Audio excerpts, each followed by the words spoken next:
que les filles étaient considérablement en avance partout sur les garçons. Puisque vous savez que dans nos systèmes éducatifs aujourd'hui, on peut dire que globalement, une fille cancre est devenue aussi rare qu'un garçon brillant. C'est-à-dire c'est quasiment inexistant.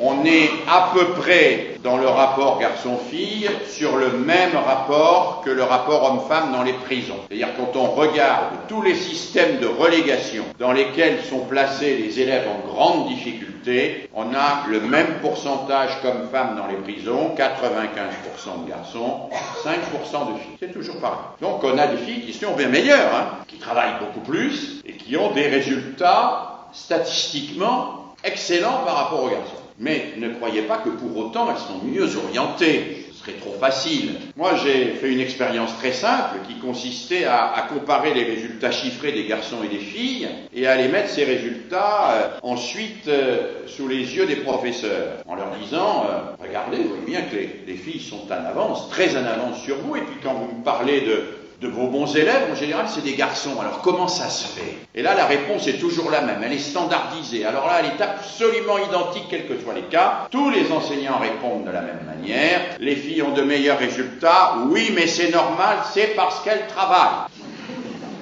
Sous-entendu, elles compensent leur manque d'intelligence par un labeur plus besogneux. Sous-entendu, l'école a vocation à privilégier les garçons brillants mais je m'en foutiste aux filles qui bossent d'une manière exigeante et précise. Moyennant quoi, quand il y a une orientation à faire, par exemple chez nous en fin de collège, eh bien, une fille qui a 8,5 sur 20, on dira « Ah, elle a bien travaillé, elle a fait son possible, la pauvre. » Et un garçon qui a la même note, on dira « Ah, c'est un fumiste, mais il a des réserves. »